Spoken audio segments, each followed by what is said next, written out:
All right, welcome into the BFR podcast, morning edition. I think it's the first time we ever did it, Ficky. Morning, right? Yeah, Is this the first time? definitely up early for sure. Yeah. So we got Bears versus Panthers to recap. We're a couple days late. We've just been very, very busy. Obviously, want to kind of digest it as well. Before we hop into it, my name's Dave. You can follow me on Twitter at Dave_BFR. I covered the Bears on sportsmockery.com. This podcast, BFR podcast, is presented by Sports Mockery. You can check out all Chicago sports news over there. Joined by my co-host, good friend, Ficky. Follow him on all socials. It's Ficky, baby. Great stuff over there. Ficky, man, you went to this game. Yeah, I was there. You went back-to-back games. Yeah, it was I know we'll go into like more depth about it, but good environment for a game where, we expected Fields to come back and he didn't, but like fans were still like excited. And I think that's because we were playing the Panthers. You know what I mean? Like if it was against or some shit like that, I feel like that would not have been the vibe there. But yeah, we can go into more depth about it. But yeah, overall, it was a good time. Cool, man. And I know you surprised your friend Zach, a good friend of our Bears group chat. How was he? He knew about it, right? Eventually. Yeah, I mean, it was like a half surprise, so it was good. Okay. Luckily, I didn't spoil it, so that's all that matters. But yeah, otherwise, it was fine. Even if it's not like a surprise, like just going to a game is always a good time. So. Yeah, absolutely. So I want to get into this one. Bears win a barn burner 16-13 against Bryce Young and the Carolina Panthers, who may be in a worse spot than us, surprisingly, which is, easily. It's kind of fun to say, think about like the Bears are not the worst team. Yeah, there's two reasons. First off, we're not the worst team, which is nice, right? And secondly, we also have their pick. So like, please keep sucking. You know what I mean? So we can have that number one. So yeah, it's like it's that game, no matter what, was a win-win. But we actually won. It was almost like a win-win-win. Like everything how you wanted it to happen happened, So yeah. No, I think it was a fun one. Bryce Young was 21 of 38 for 185 yards, 0 touchdowns, 0 interceptions. He was sacked 3 times. Tyson Bagent, you can almost say he outplayed him just because, first of all, division. He had 160, 20 of 33, 162, 0 sacks, which credit to the Bears offensive line. Yep. He had a passer rating of 73. And I forgot to mention that Bryce Young had a passer rating of 68.4. So we'll start with that. Bryce Young versus Tyson Bagent, D2 versus Heisman winner. You said he outplayed him. What did it look like? Yeah, the first half with even Bryce, like I think at the first half, if I remember correctly, because I remember I think like 60 yards Bryce Young did. So even to get to 170, a lot of that was in the fourth quarter alone, trying to like make it a game. Like, a little garbage time. So he a little bit, even though it was close. Yeah. Yeah. So there's two things. I'll put it this way. Bryce Young didn't look like bad. Like I didn't walk away going like, wow, that's like a horrible quarterback, right? But there was nothing that he did where I was like, wow, that was impressive. Now I will say, I was surprised about, and this is actually on both quarterbacks, when they were on the run, like rolling out, every pass that when they were on the run literally hit the dirt. Like every time they throw it on the run, it would not be anywhere close to like the catching area of their wide receiver. Now the one thing I will say though about the difference between Bryce and Tyson, and we talked about this, previously, was in this game again, we saw with this offensive line, Tyson had a shit ton of time. Like he could sit back there and go through reads, and he actually missed some deep ball reads, like 2 of them, like crazy. I think one was to Tyler Scott, but like he wasn't rattled back there, which is good. And that's credit to this offensive line. They've done that now, 3 games in a row where you're like, oh, the offensive line looks pretty solid. Just imagine once Nate Davis comes back and then we get a new center. That'll be next season, obviously. Like Braxton Jones looking good. Darnell Wright's looking good. Nate Davis was looking good. Obviously, he got injured. And Tevin Jenkins is the best player on our offensive line. Like that's got a solid core there. So I'm really, really excited about that, especially when Fields comes back this week. And then on the other side, the defensive line actually got some pressure. You know what I mean? Montez Sweat was doing Montez Sweat things again. So it wasn't like Bryce was like, because, our biggest thing is like these quarterbacks will look so good against us because like, in the same way Tyson's looking, right, with having that much time, these other quarterbacks can just sit back there for the rest of their life. You know what I mean? And just dime us up. So it's not an apples to apples comparison. Like I'm not walking out being like, oh, Tyson Bagent, like I'd rather have him than Bryce Young. No, Bryce Young it was a starting quarterback at a prestige university. Like I'd still go that route. It's just that it's what we're seeing with Bryce Young is the exact same shit that we saw with Justin Fields when he first came in. You know what I mean? Like this team around, or I say last year, this team around you, bro, you have nothing other than Adam Thielen, like, and maybe Miles Sanders. Like they don't have any sort of weapons. Their offensive line is not that good. So it's like, you're kind of just like, you know, the typical rookie story. Like you're just dropped to a very shitty team. Very hard to like, you don't see, like, let me say this, DJ Stroud's the anomaly. You don't see that where you just drop in and you can kind of take off. Most of the time there's the struggle because you're on a horrible team.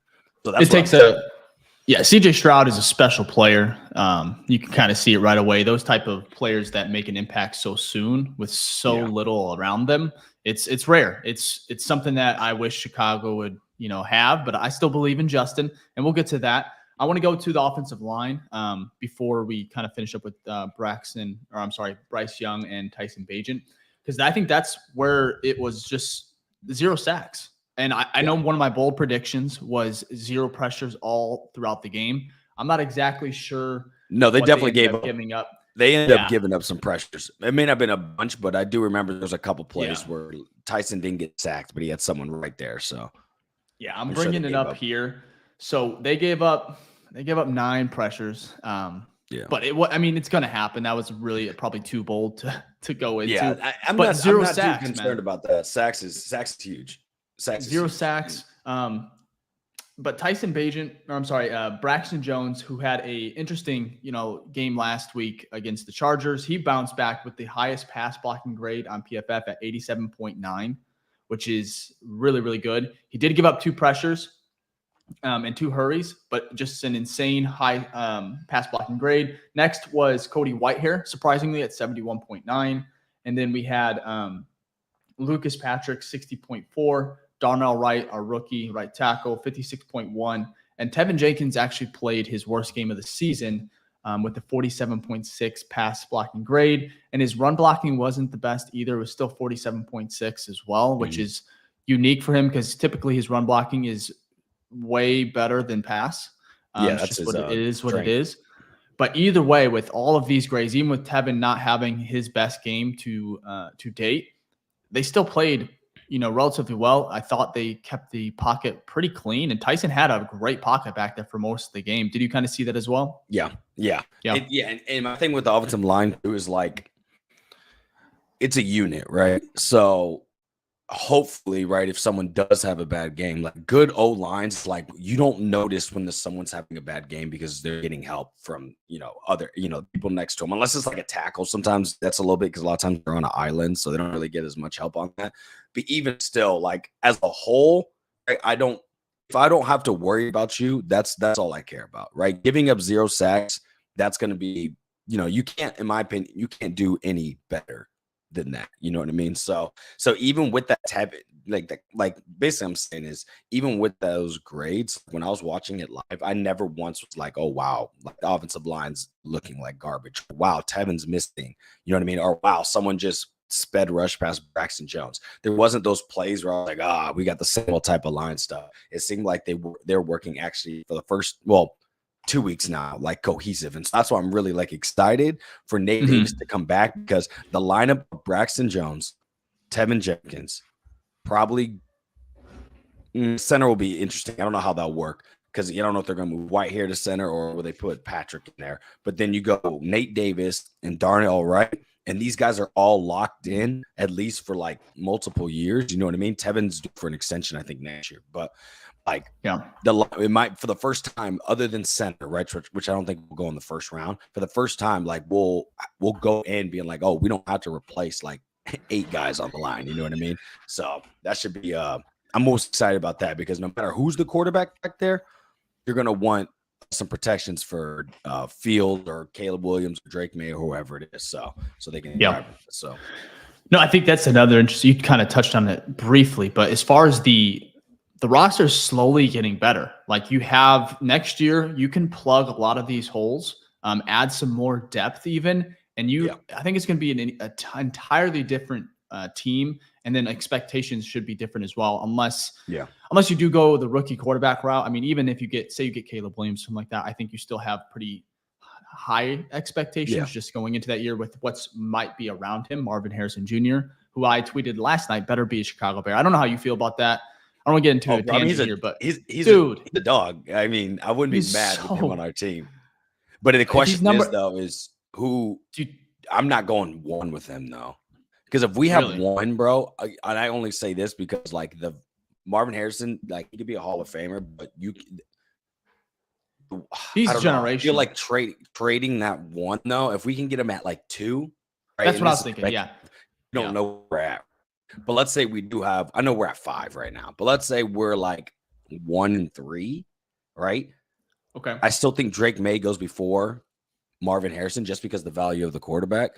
So if we can somehow be within 3 or 5, which means we're going to lose a lot of games, just heads up, then if we could trade that first and still get him, and that's like the perfect scenario. But if you can't, you can't. If that number 1 pick goes to 2 though, right?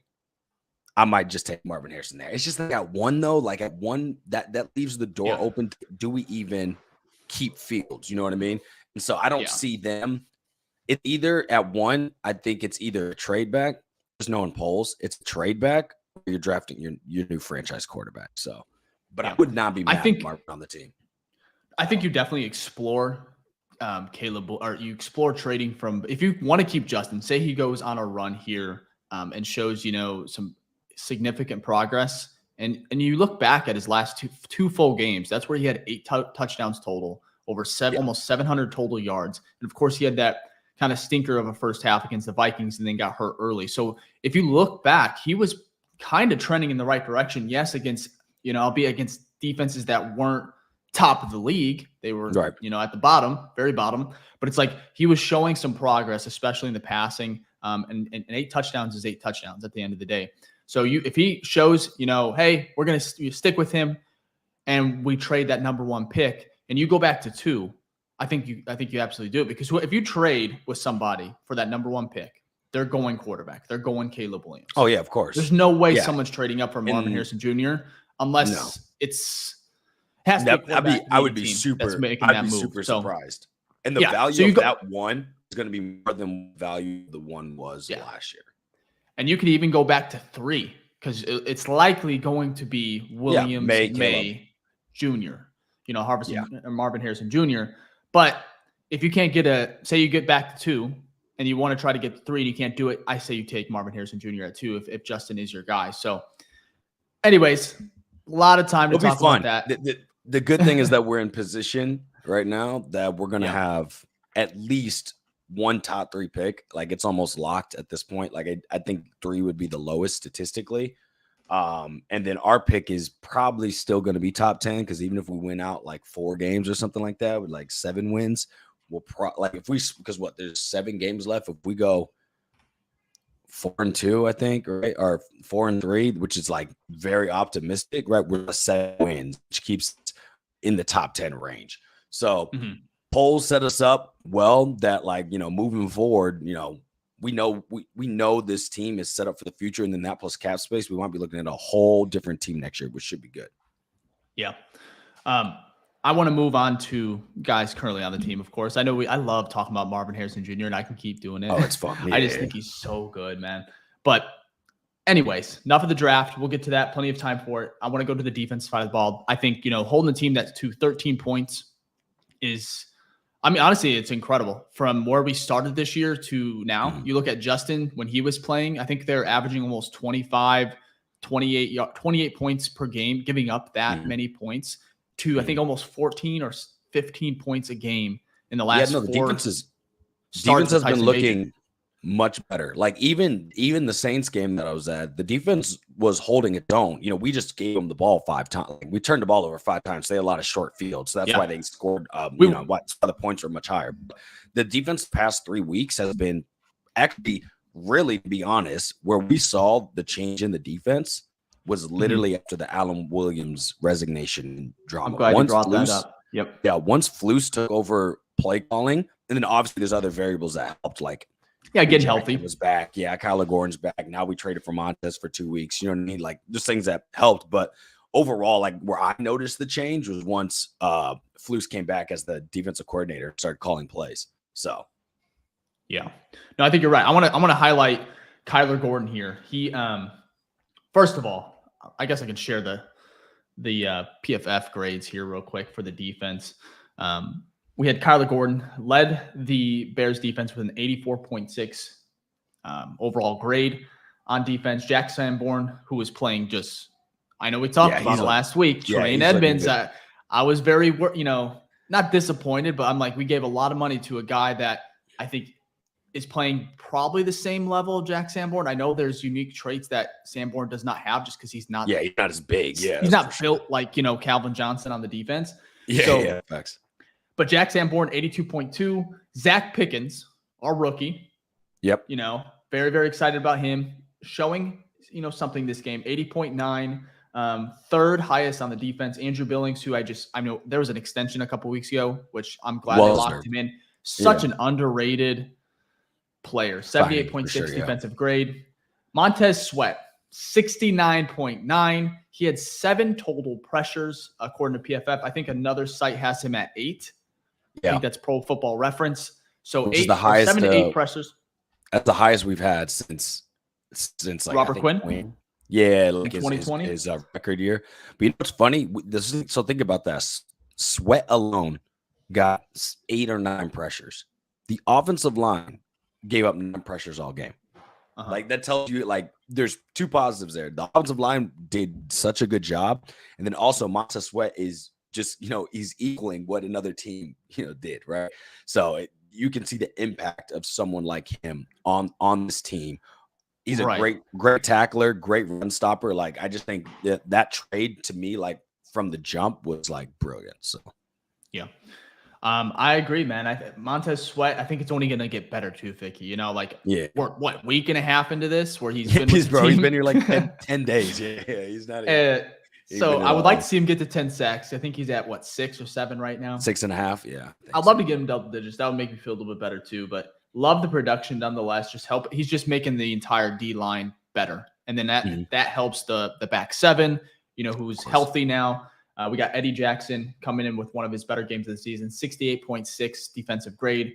Rasheem Green, 67.2. Again, another rookie. Javon Dexter, senior, 65.2. TJ Edwards, who you talked about, Ficky being everywhere. seeing him in person, he's just it's crazy. He was still everywhere on that game. Yeah. I mean, he may have a low score, but he was flying. Oh, hey, 64.3 is still in that green. It's when you get to the yellow, especially the red, according to PFF, is where it gets to, it's just like, 50 is basically like a fail, in my opinion, I think.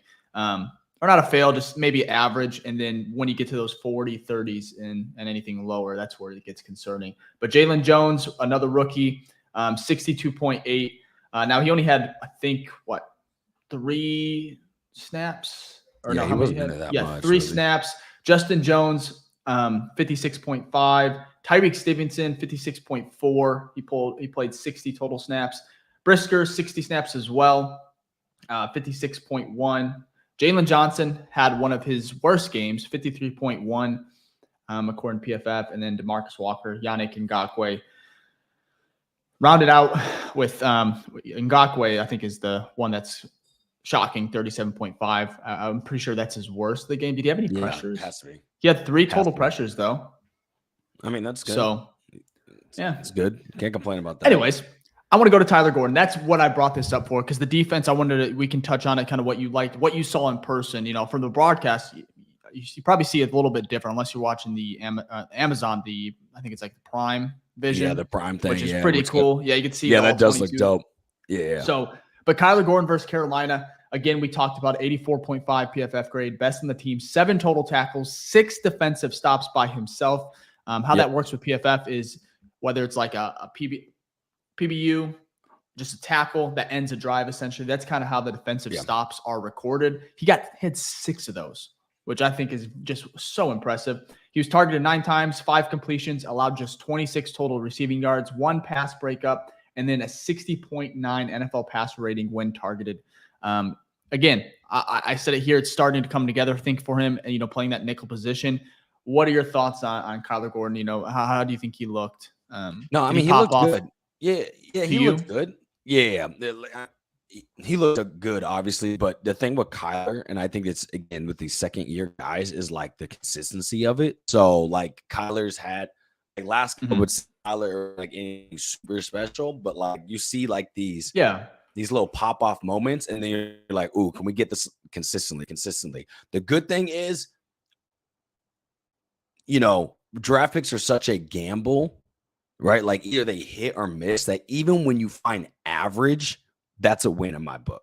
So as long as he keeps playing, he has like certain games where like, oh, wow, he really stood out. And then his lows are like, oh, just like a decent game. That's a win in my book. You know what I mean? So we can keep filling up the team with players like that, and that helps with the depth as well. I think we'll be good. The thing is, you don't want to get, especially with your top early picks, right? You don't want to get those misses just because the value of that. So I'm happy about that. It's good to see, right? Like, I think a good example is like Kmet, right? Kmet is not I wouldn't necessarily say like, he's not like top 3 changing the game, whatever, but like every year he's been average and better, you know what I mean? And he keeps improving. And so I think having players like that on your team as a whole, what it does is it doesn't create glaring weaknesses that which then the opposing side starts to target. So, for example, if both your cornerbacks are, average and decent, they're not like, oh, let's target this one person the whole game. You know what I mean? But we see it on teams where it's like, yo, they got homie back there. Yeah, we're gonna really show him off, right? And that's a game of football, right? It's all about matchups. So as long as we can keep drafting, polls, right? Because I don't do anything. But as long as polls can keep drafting players like that of that caliber, like Kyler Gordon should be like the barrier of entry. We want to start with someone of that kind of skill level, and then hopefully we can coach them up to become great. That's fantastic, right? So yeah. I'm happy with Kyler Gordon's performance and where he's at now. What's interesting though? You know who hasn't been that good this year? As much as you'd expect. Second year play. Yeah, go ahead.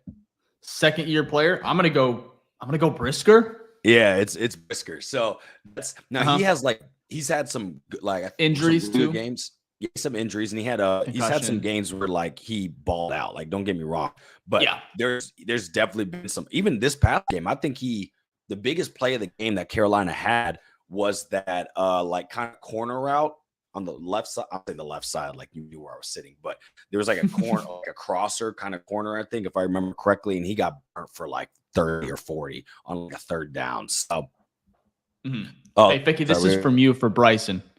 From Bryson. Yeah, you were at the game. I'm curious what Panthers offense looked like in person. It was basically Adam Thielen, and that's it. Like, there was no one on that offense where I was like, oh, wow, they're really, game changing in any sort of way. They didn't run the ball that great. And then like the only one with like all their big plays, or not even like big plays, because not they had a tons of air yardage, but like anytime like it was like a third down, a big catch or something like that, it was normally Adam Thielen. So, good signing for them, good for Adam Thielen too, because I love when these players, like these veterans, still continue on their career. So happy for them on that. But like there wasn't anything where I was like, oh, wow, that guy's going to be a stud. Right. And that makes sense. That's why you are the worst team in the league, So there was nothing impressive. And then also, to be fair, like the Panthers, and maybe not so much on offense, but on defense, they had like a shit players as well. I didn't get to see Brian Burns like go off. You know what I mean? I didn't get to see some of their top players, like a JC Horn on the Panthers, I think.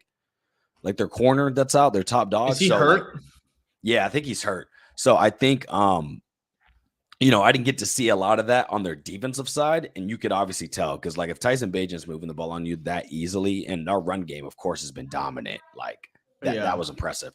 I will say though, again, if you want to ask me who looked the most dominant on our team, could you guess who it was from that game?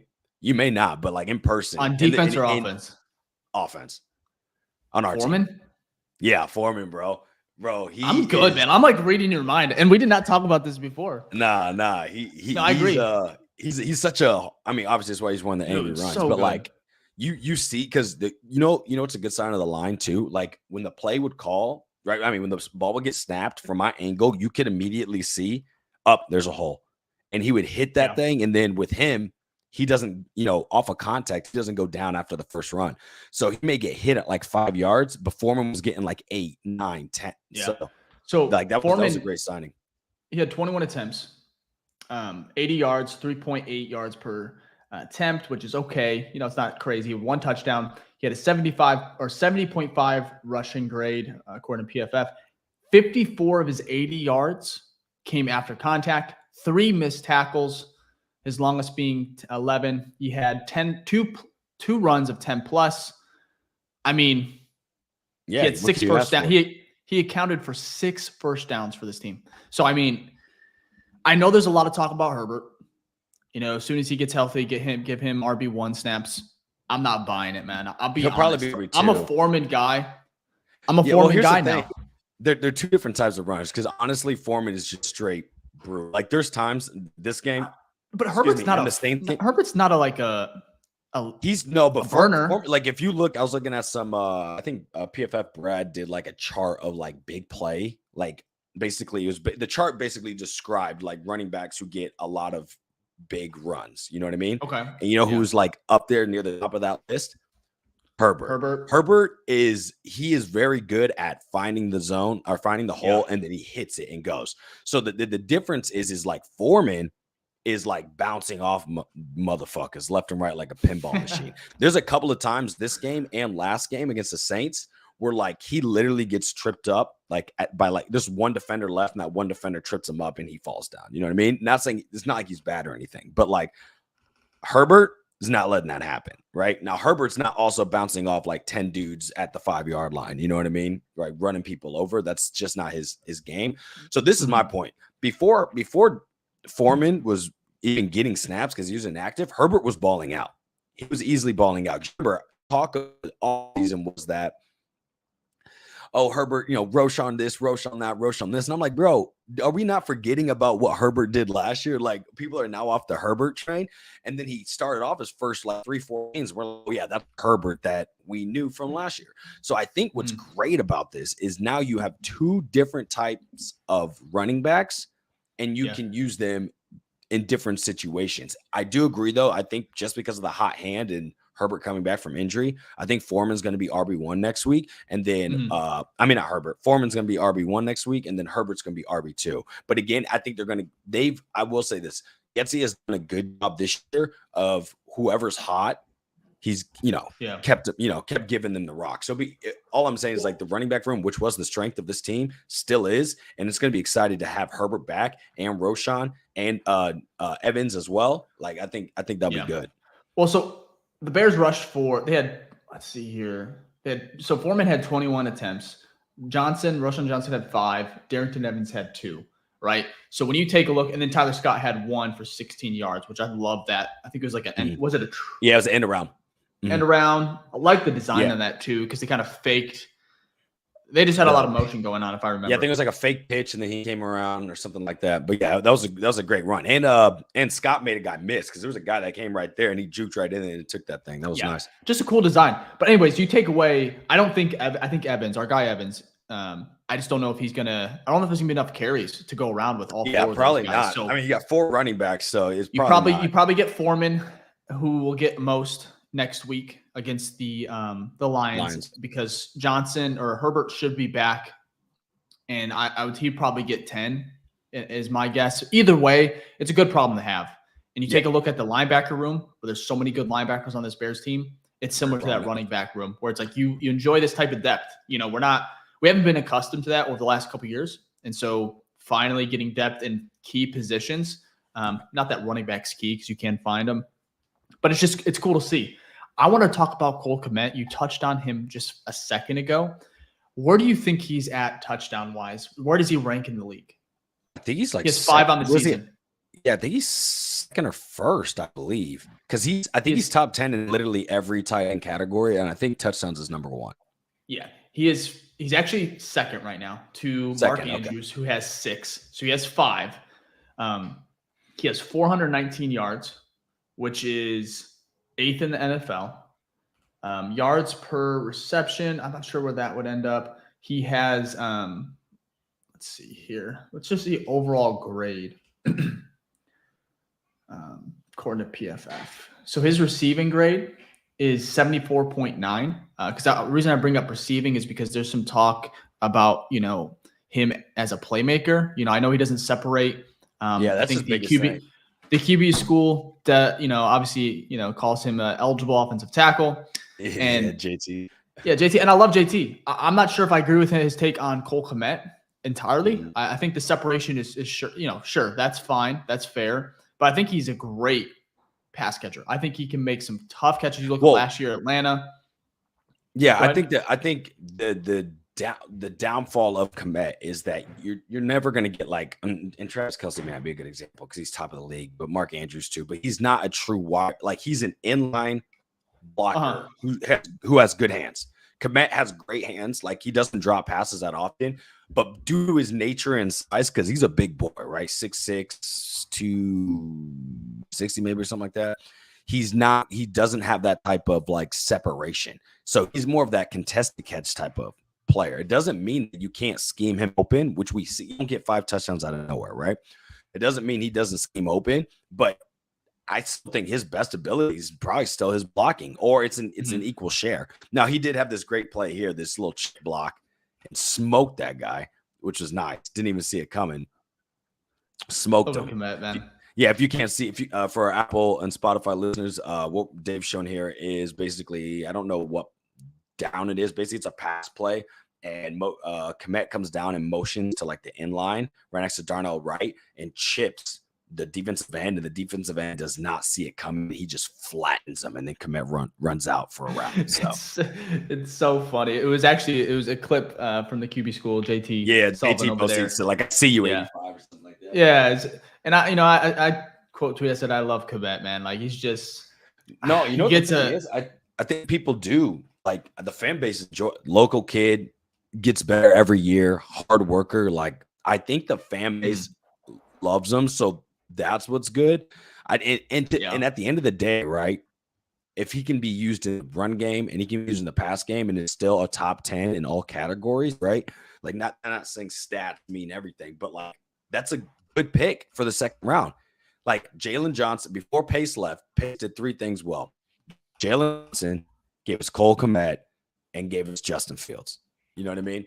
So I know those 2 different years, but like I think especially with JJ, should get the bag, should be on the team. He's performing well. And then obviously Cole Kmet every year has been ascending and just looking better and better. So I'm excited for the future. I'm glad we have at least one of those locked in.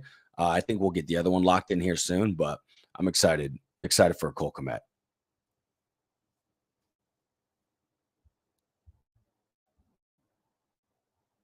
Oh, you're on mute, Dave. You're on mute.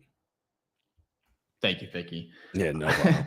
At least once a show, I'll do that. So Cole Kmet, finish up PFF receiving grade. He was 9th in the NFL in regards to that. That's all I wanted to touch on. And then JC Horn, again, we brought him up earlier. He is on IR. He's on IR. Looks like some freak hamstring injury he's still dealing with. So I think they maybe activated him, but they brought him back in that window, that 21-day window, but he's just not been activated yet. So gotcha. Anyways, I think that's a great time to just say, if you're here for the first time, we appreciate it. Before our podcast, typically we go live. I know I've been saying the last 2 weeks, we typically go live right after. It's just been a crazy 2 weeks with travel and our schedules. So this is why we're getting into our first morning episode, Sunday morning. And if you're enjoying it, go ahead and hit the like button, subscribe if you want to stick around to the YouTube channel, Apple, Spotify, or wherever you listen to your podcast. First of all, thank you. If you have time, rate the pod. If not, we just enjoy you sticking around and talking Bears with us. So 2 episodes a week during the season. Oh, go ahead. Mm-hmm. No, just say we got a great comment from Nicholas here. He said, been an Apple listener for a while now, which we appreciate it. Thank you, Nicholas. He said, let's get to the 2K subs you guys deserve. We appreciate that. We're so close. We're so close. I think we might be there. I'm not even sure. I was looking. We were close. But if you don't even have to sub. If you just like the video, it's just one way to support the pod on YouTube. Absolutely. Just gets it out there a little bit more. And And again, if not, if you just want to sit around and you enjoy listening to the show, watching the show, it's fine too. We man. appreciate that but too. Our Apple listeners, they do outweigh. I was looking at some stats here. I guess we would bring up the advanced stats for a podcast. It's like there's about 70% on Apple and about 30% on Spotify, which Apple's just, I guess they have a little bit more, but we love our Spotify users too, which I use Spotify for my music, which is odd because I'm an Apple guy. I'm an Apple guy, so you use Apple Music? I know we're getting off. Yeah, I'm an Apple Music. Yeah, it's weird. In high school, I just used Spotify, and I love Apple, but I just never switched over to Apple Music. Which I think it's whatever you start with, you kind of just like roll with. But like for me, why did Apple? I know we're kind of going off tangents because for me, when I make music and whatnot, like it's easier to get things from that onto Apple Music and whatnot. So, but anyway, and for those that don't know, we're just going on a crazy tangent. But for those that know, we might as well keep it going. Ficky is actually an artist himself. You can check him out on Apple, Spotify, everywhere, right? Yeah, Apple, Spotify, Ficky. Yeah, it's just right there for you. And he's legit, guys. Like I'm telling you, he's legit. Some really good songs over there. We try our best. And he's got some new stuff coming too. So support him. It's Ficky Baby on all platforms. Yeah, so we got the let's go Apple. So like the Team Apple over here. I'm gonna have to see out of our user base is Team Apple and Team Spotify. and then this comment, bro. This is, I know I didn't bring this up, but oh my God, please. I really appreciate Bagent. He's did a great job 2-2. Would love to have him on the show and like break down his how his experience has been. And then also I always say this, like, shout out to him being D3 Shepherd player making it to the NFL. That is like never been done before. Like he's doing things that is just record breaking. Like shout out to him. But I can't watch another, and it's not really it's not because of Tyson Bagent necessarily. It's just like, imagine you're a kid and it's Christmas and you see that Christmas gift and you just never get to unwrap it. And every week you keep coming down and it's like January 15th, you come down and that gift is still sitting under the tree.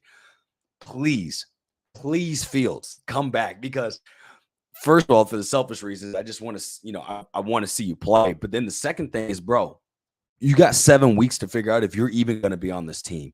So the number one question from week one is still, is Justin Fields the franchise guy? And we've had some games where it seems like yes, we've had some games where it seems like no, and we've had everything in between. So I just want him to get back, got some top defenses to face, and like prove that you belong to be this, be on this team, so we can use our top 5 picks on Marvin Harrison and some other stud. You know what I mean? So I don't know how you feel about it, but I'm so great for Bagent to go 2-2 in the last 4 games as a backup quarterback. Like he's done remarkable things. I'm not taking anything away from him, but selfishly, I'm like, bro, we got to figure out our future. Tyson Bagent is going to be on this team, but he's not our future franchise quarterback. So. First of all, I agree with you. When we got the news that Justin was not starting, which was, we talked about the presser and how Flus was dancing around, like what in 1 second he was saying he's out. Another one, he was like, we'll see how he feels on Sunday. So one of my bold predictions hilariously was Justin was going to start, and I was wrong there again. And I think you were also, was it you with the DJ Moore? Yeah. 200 yards? 200, not even close. Yeah, we're a little bit. You're close. Let's see. They're bold predictions, bro. He had 58 total yards. So you were. He hit my parlay though, so I appreciate that. He made me some money. So I'm not mad about that. But Nicholas brings it up here. He said, "I was just going to bring up the video of JF. He is so supporting. The one we're talking about here for our Apple, Spotify guys, or anywhere, or you're listening to the podcast. It's JF and Tyson Bagent in the locker room. Obviously, there was a lot of video going around about celebrating, dancing, everything like that. Justin almost looks like he's going in for like a chest bump, something with Tyson Bagent, and they're both kind of sharing a moment, where they're just excited, hyped about a win. And, there's a lot of division on Bears Twitter about Tyson, Justin. Maybe not anymore, but there was. And they're never between these two guys, I don't think there was a question. They just support each other. Tyson probably knows, hey, Justin is, the better quarterback. Maybe. I don't know if that's his mindset, but he just knows that this is his team for now. And Tyson did a great job going 2-2, keeping this team afloat. I think they're 3-3 in their last 6 games. And that's due to Tyson. Sure, he didn't have a great game against the Chargers, but he did what he's supposed to do as a backup. Yeah, or the Saints. But it's cool to see this moment here. I don't know how does this make you feel, Ficky? Like when you saw, I'm sure you did. Well, from a human perspective, that's fantastic. Like you don't want that. Like it's good to see support across, right? That means a healthy locker room, right? I think that's amazing. You know, you don't want the what was it? Who's the quarterback who like would never, well, actually Tannehill's like that. Sorry, my cat just walked in. He's being crazy. But I think Tannehill was like that with Malik Willis. I think it's like talking Twitter right now. Like when he first came in, he's like, I'm not a mentor. I'm not supporting him. And it just creates division. Also, you kind of look like a dad, in my opinion. Like I think like as a human, like you want to see someone on your team that you work with day in and day out.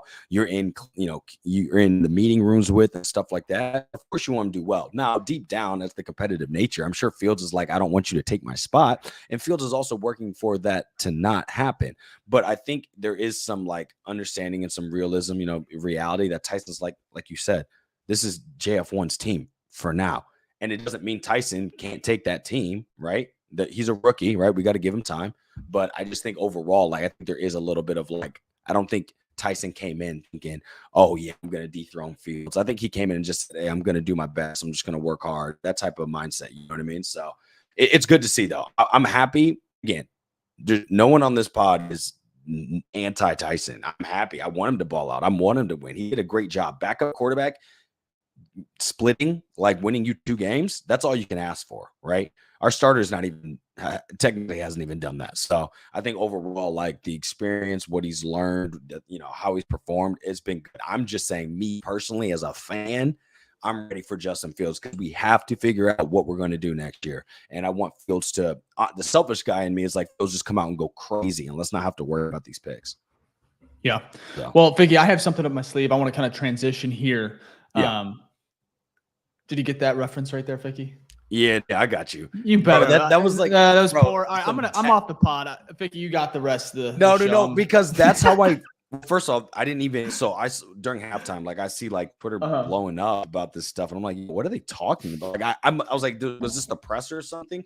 And then finally, I think like in the third quarter, I saw it, like the start of the third quarter, and I watched it. I'm like, yo, what is this? And sorry for the response, like it wasn't maybe as what you wanted. It's because it's like ultimate like dad joke in that sense. Like that's what I felt. I was like, this is corny dad joke stuff. And then I don't know if you saw his reaction. We'll play the clip here in a second. I don't know if you saw, or we'll talk about what exactly it says. The presser and his response to it.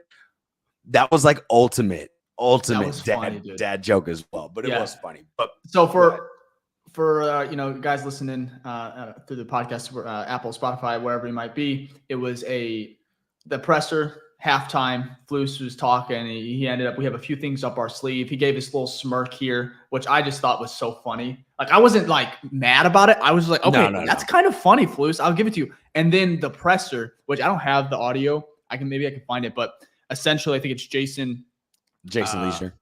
Yeah, he asked the question, hey, you said you had some things up your sleeve. I'm not saying verbatim. What was it? Can you tell us? And Flus goes, what did he say? Like, I don't know, what's up yours? Like, it just starts laughing. Like ultimate like dad joke, bro. That was ultimate funny, dad joke. That was hilarious to me. The funniest part though, he said in the halftime interview, he was like, we have things up our sleeves. You know what we did immediately getting the ball to start the first half? 3 and out. Remember? Yeah, 3 and out. So much for things up our sleeves, right? Yeah. Anyways, I just thought it was funny from Flus. I typically, he annoys me, or like it's just like, hey, you're not even answering the question. I just thought it was refreshingly funny, even if he wasn't. Yeah, no, it was hilarious. I ain't gonna lie about it, and it's funnier because we won. If we wouldn't have won, bro, no one would be laughing at that. That is for sure. No, you're right. You're right. It was close. So I want to, I guess, go to kicking here. Cairo Santos, 3 for 3. He had a 54 longest on Thursday night.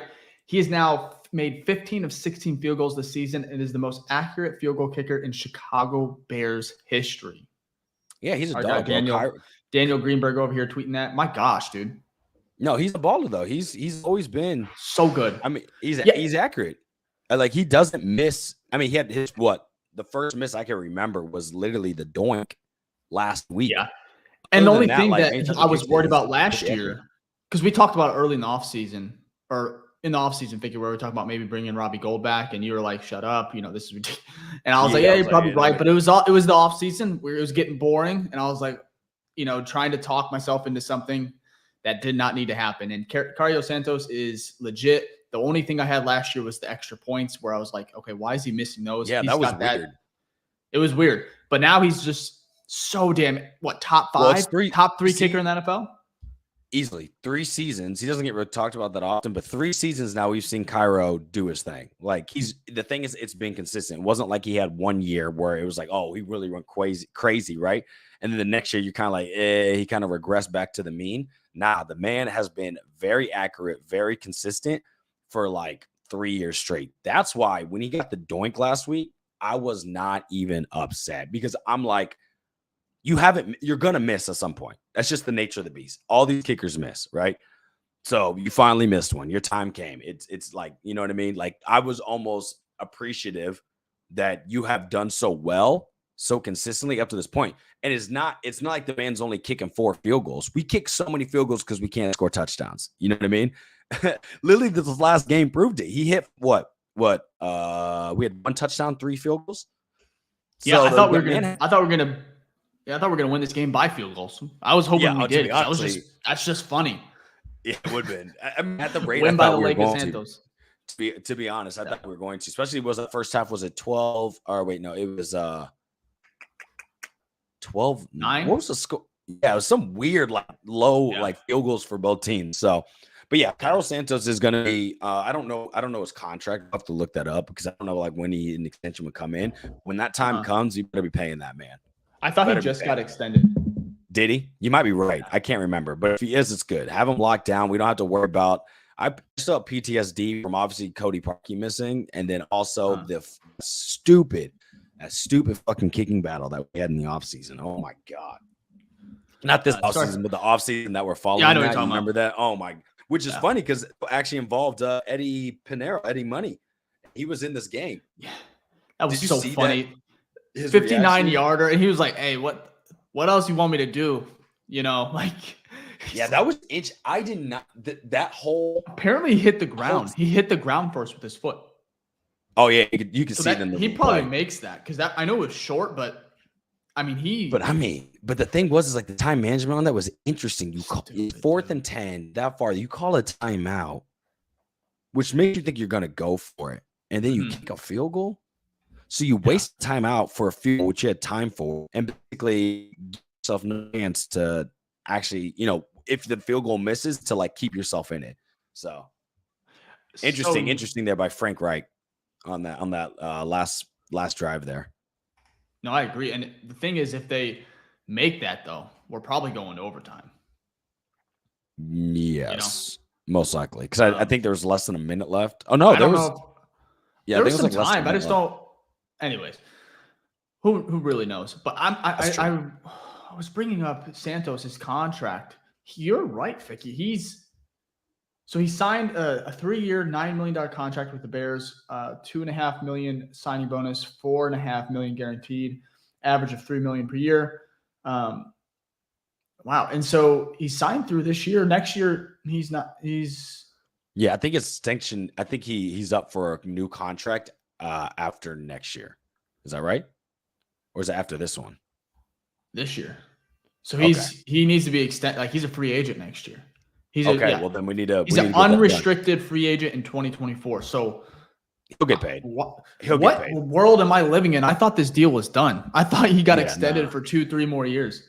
He'll get re-signed. Kickers are so consistent. Kickers are so hard to find. So I think Poles will pay him. So we'll see what happens. Though we'll see what happens. You're on mute again, Dave. Yeah, I was trying to get on there. No, you're good. Trying to get out of there. The reason why I mute myself sometimes is because I'll be typing on my computer. I don't want you guys to hear. Yeah, click. But even though it's probably not too loud. So Justin Tucker, because as far as we're getting to a kicker talk here, he signed a 4-year, $24 million contract with the Ravens. Yeah, that deal was done back in 2019. So it could be elevated. I don't know what you'd pay. It was $17.5 million. Well, he's not getting that for Justin Tucker. You don't think so? Probably not. No, not Tucker. I think he's getting not Tucker money. I think he's getting 12, 13, 14. Oh, yeah, easily. Yeah, that's exactly. Okay, I was thinking 12, to be honest. Like, yeah, I can Like, see even a little bit total. He's not getting 20. He's not getting 24. No. Tucker is the best league, and that's no dig to Cairo, but like, yeah, Tucker's the one booting 65-yard field goals and things like that. So, but I think he's gonna get a reasonable deal, and we have the money, so like, I don't mind. Yeah, like you said, consistent kicker is so hard to find, right? So I think we should pay. As we saw, as soon as Robbie Gold left, we literally were in kicker hell until Cairo got here. So, and Santos doesn't have he doesn't have the leg like Tucker. He doesn't have the best leg in the league at all. He's probably not even a top 10 leg, but he's so accurate. And I think he had a 54-yarder and it probably had a couple more yards to go on that one as well, which I was surprised. But you know what though, Tucker's I care more about accuracy for this reason. There's more like statistically, you're going to be kicking more 30 to 45-yard field goals than you are 50 plus. Well, I mean, look at the 41-yarder that we missed in the playoffs. I'm not even going to bring up. You know what I'm talking about? Yeah. 41 yards. That should be money. Yeah. That's why Santos here. Yeah, he may not have a 50 capable of hitting a 59, 60, breaking records here, but you know what's actually funny? At halftime, he was on our own 55, kicking them in. That's different. Obviously, you don't have like snap and holder, it's just on the little, thing, but he was booting like a 60-yarder. So we haven't seen that yet, but he might be able to hit it. So, but yeah, either way, like he's been consistent for 3 years, pay him. Like, excuse me. We talk about this with all the other players like Jalen Johnson, things like that. Consistent players that have shown you what they're worth, pay them. You want to keep good people in the building. Do not let them walk. As much good people we can keep in the building, and then you have to worry less about the draft. You know what I mean? Yeah. And then just keep them, stack them, build a team. So he's got to be on this team moving forward. Absolutely. Got to. Well, Ficky, any other? So I guess before we finish up with our takeaways, if you guys have any questions just about next week or the season draft, go ahead and throw some in. If we get any, we'll go ahead and talk it through, answer those. We are currently sitting at 1,998 subs. We are two away. More. So we're not getting off until we get, no, I'm just kidding. But we are 2 away. So I know there's plenty of people watching right now. If you want to give us that sub. If you can, hit that sub. We are going to do a giveaway. Likely just going to be a jersey. Ficky and I will kind of take care of that on the BFR_pod. It'll probably just be a jersey of your choosing, something along those lines. So once we hit that 2,000 subs, we'll go ahead and get that started on the BFR Twitter. Make sure you're following, because you have to be following the Twitter just so we can DM you. BFR_pod.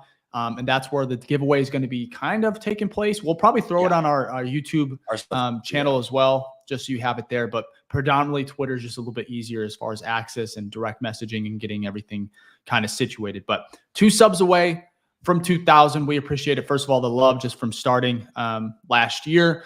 This past offseason. We're on episode, 37, 38 of the pod. Which is crazy. It's flying by. And we're excited. We have 7 more games. Hopefully Justin Fields is playing as well.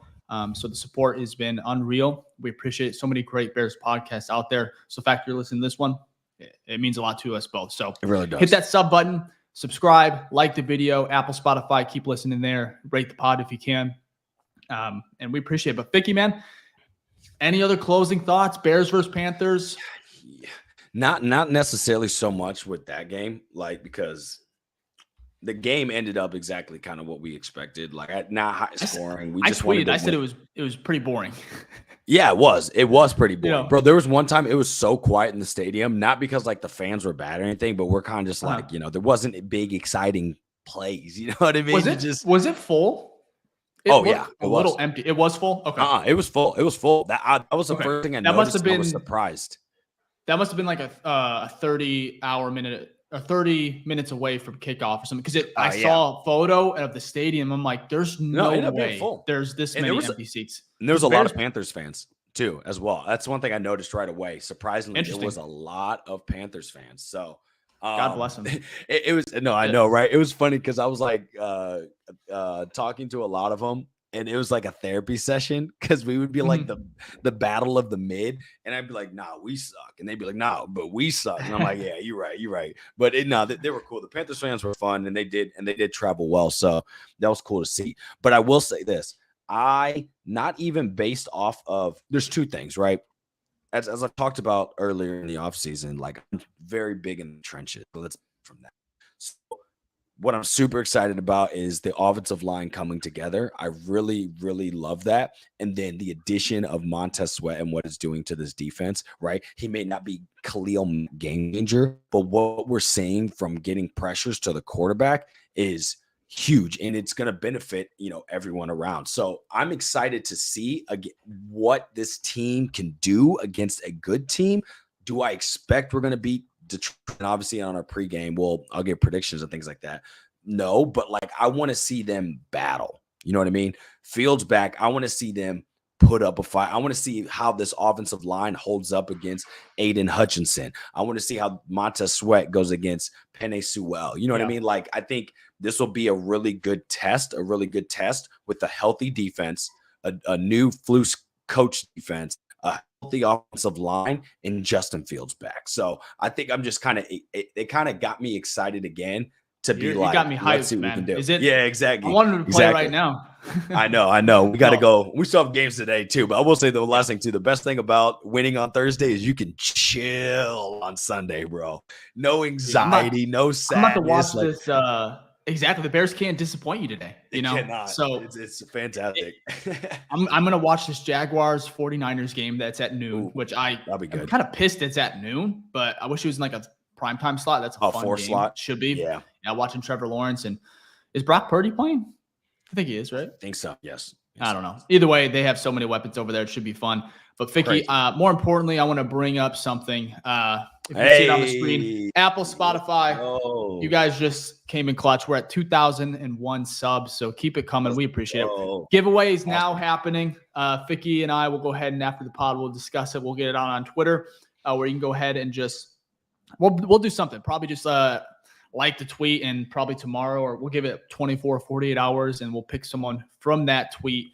You have to be subscribed to the pod, of course, on YouTube to be, well, I guess Apple, Spotify. If you can show us that you're subscribed on Apple, Spotify, we're not going to let you out of it too. So yeah, we'll put all the parameters and rules and whatnot in the tweet. So you guys will be aware. Absolutely, it'll be good. But more importantly, 2,001 subs. We hit it first time ever, obviously, but we appreciate it. If you enjoyed the pod today, go ahead and subscribe again. And more importantly, just enjoy this Bears win. It doesn't happen often, as we know. It does not. Not at all. So maybe we can get a couple more throughout the season. And we'll talk about that on our pregame. If we get a couple more, we'll actually realistically, we're at 3 now, right? So again, if we'd have to really kind of ball out, but if we go 4-3 to end, we'll be at that 7-game mark, which is kind of like where people thought we'd be. So the story of this team will be different, and we'll be that'll make us, because we're 3-3 in the last 6. If we go 4-3, that'll make us 7-6 in the last 13. And that's a much different story. You know what I mean? Then we'd be like, that's kind of what we expected. 7-9 wins. Maybe Fields looks good. We were winning more than what we were losing to end the season. So maybe this, maybe don't get your hopes up. Maybe this. Hey, we'll see. Illinois James, he says, I don't have Twitter, do YouTube. We will. So basically, we're going to put a community post where if you like that one, you'll be in on that. We're going to do all the details on our both YouTube tab and then community tab and then our Twitter, of course. So we'll make sure you guys are all a part of it.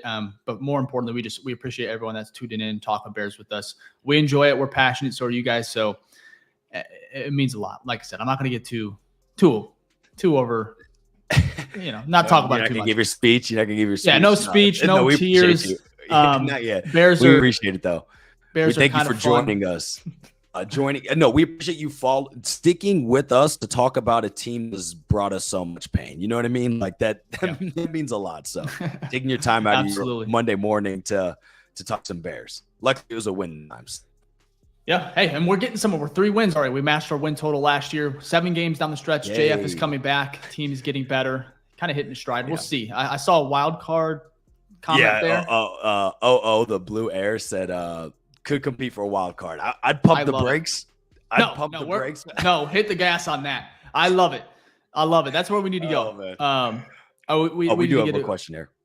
Yeah, we'll get it. Illinois Join said, if JF1 balls out at the end of the season, do you draft a QB?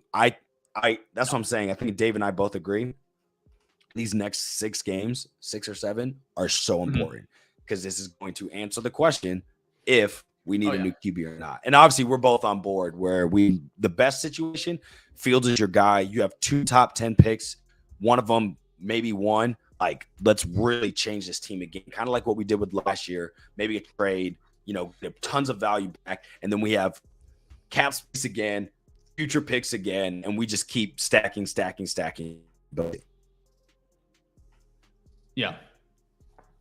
So I agree. We'll see what happens, though. So for me, it's like the Bears. So Justin's a good enough quarterback where if you have a good running back room, a good offensive line, Marvin Harrison Jr., DJ Moore, maybe you bring back Mooney, Cole Kmet, a defense that is better, that can maybe almost win you games. You bring all of those factors with a quarterback like Justin, who is still going to get better. Maybe he doesn't have the ceiling that we all thought, but he can be a top 15 quarterback. I believe that wholeheartedly. So you bring in a generational talent along with DJ Moore, Marvin Harrison Jr., everything like that. You could be set, man. So because it's basically 2 routes. It's, do we want to flip those for value wise? Do we want to go the value wise where we can get more opportunities to get great players in by trading those top picks, right? Yeah. Or do we say, hey, we're going to reset? It's more important to get this generational quarterback. And the thing is, we don't have the answer for that. Poles is the only guy, obviously the people in the room, but even still, they don't have the answer for that because it's projection. So we'll see what happens. I mean, we want Fields. I don't have to give it absolutely. So hey, so Illinois Jones, first of all, we appreciate the comments. He finished up with, give the coaches another year. Time heals all. Oh my God. That's a question for another pod. But hey, both 4-3. No, give me a Jim Harbaugh. If you're 7 in your last 6. I'm just saying. I'm not saying it's what I want. I'm just saying. That's something that I'll believe it when I see it, That's fair. Hey, we got something up our sleeves. We'll have to wait for that one. Yeah. All right. Well, hey, we appreciate it. We're going to get out of here. We'll be back Thursday or Wednesday of this week. We're going to pregame.